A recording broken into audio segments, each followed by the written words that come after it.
Hello and welcome back to J.P.'s World of Wrestling. I am your man, J.P. And so today we are continuing on with the series I'm doing about the Galoob figures, my personal collection of Galoob figures. And so today we're actually going to be talking a little bit about two guys because it's a tag team. So it's only natural you talk about both of them. So today we're talking about these guys, the Steiner brothers, Rick and Scott Steiner. Let's start with Scott. I like the Scott Steiner figure. Now, as you can see, his hand kind of is a little bit open, but it's closed enough to where you could do some punching. But honestly, from what I remember watching from Scott Steiner, he did mostly forearm shots. He did a lot of forearm shots. So I like this figure. And, I got no complaints about this figure. And now the Steiner brothers as a tag team, I really, really, really liked watching them as a tag team because they were just devastating. Like every move they did was just, they made every move count because it was, I'm glad I was never in the ring with these guys because they just tossed guys around like it was nothing. But, this figure, like I said, pretty good. I like it. And now, this is the Rick Steiner figure. That's right. I really, really like this figure. As you can see, kind of the same kind of stance as the Ric Flair figure, which we'll talk about on the next video. But, yeah, both of these figures sort of, the pose really kind of represented the wrestling style of the figure. And that's kind of what I like. I like when figures do a good job of representing the character or the wrestler. So, now, of course, the Steiners were known for being in WCW. They did have a run in WWF, and I'll talk about that. But their WCW run was pretty good. They had feuds with, guys like Harlem Heat and probably the Midnight Express and, a bunch of, for a while they were the babyface tag team. So they had a lot of feuds with those WCW tag teams like the Blue Bloods and the Nasty Boys and the Road Warriors, But then in the early 90s, I believe, I think it was probably 92 or 93, I think it was 93, they came into the WWF and they feuded with guys like the Beverly Brothers and the Nasty Boys once again. And, it's, I didn't like their WWF run as much. They had a match at WrestleMania 9 with the Head Shrinkers, and that was probably one of the better matches of the night. But yeah, they had a much, much longer run in WCW. Now, eventually Rick Steiner retired. Actually, before we get to that, I'm kind of jumping ahead a little bit. But when they went back to WCW, eventually Scott Steiner turned heel, and he joined with the NWO, and he became Big Papa Pump, Scott Steiner. And he would do all these things where he would flex and all kinds of flexy moves that he did. And then he would get on the microphone and call out to all the women like, "Oh, I'm a freak, and all you ladies, you want to be with me, you want to touch me and all that."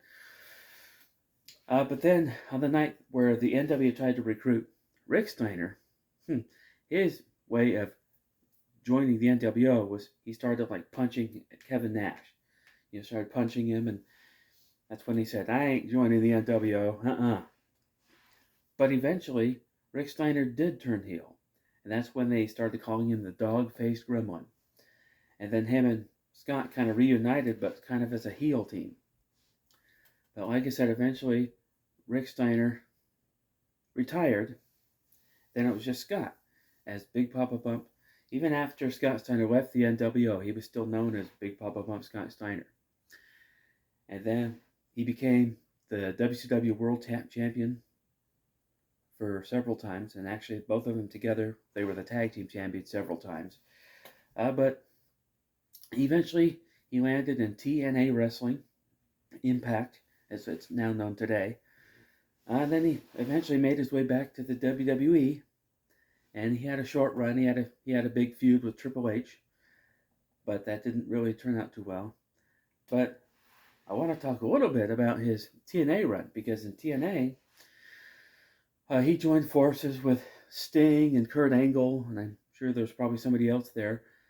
But they had like kind of a Four Horsemen style faction. It was kind of like a kind of cross between the Four Horsemen and the Godfather type thing. But um, he had a solid run in TNA.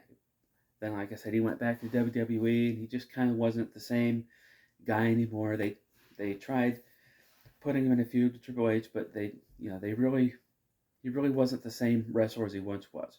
So that was kind of short-lived. And now he's retired, and they eventually put them both in the Hall of Fame, which they were kind of resistant because their attitude is the Hall of Fame doesn't really exist. There's no actual physical Hall of Fame. But nevertheless, I think they accepted being inducted anyway. But yeah, I think Rick Steiner now he's a real estate agent or something, and Scott's he's retired. But actually, Rick, his son, is in WWE right now. He's in the NXT portion of WWE as Braun Breaker. Now, a lot of old school wrestling fans are like, why didn't they call him by his name? Why didn't they use the Steiner name? And I don't know. I'm not a wrestling person. I'm not in the industry, but I think WWE probably just figured, well, we want to have our own character, because Vince McMahon has always been big on having his own characters that he can use for himself and market and make money off of things that he created. So, which is why, like, for example, the one-man gang, when he went to the WWF, Vince eventually turned him into Akeem, because Akeem was a Vince creation, so therefore he could market Akeem and make money off the Akeem name. Whereas the one-man gang, he was already the one-man gang before the WWF. So Vince couldn't really make as much money off that name. But anyway, I like both these figures. Both these figures got a lot of play, because I didn't really have the Hasbro Steiner Brothers. I only had the Galoob Steiner Brothers, so if I wanted them in my figure federation, I had to use them with both Galoobs and with the Hasbros. And I know some of you out there watching have told me that you didn't really like using the Galoobs with the Hasbros, and I understand. I understand that. They were they were the same size, but they kind of looked differently, where the Galoobs were kind of more realistic, but they were rigid, didn't really have any articulation at all, whereas the Hasbros, at least a lot of times the arms would at least move, and the waist joint would move, and the Hasbros, I think the Hasbros were a little bit more cartoonish looking, whereas these Galoobs were more of almost like a statue. But I used them both together. I didn't have an issue with it, because they were both the same size, and I don't know, I was fine with it. But nevertheless, Steiner Brothers.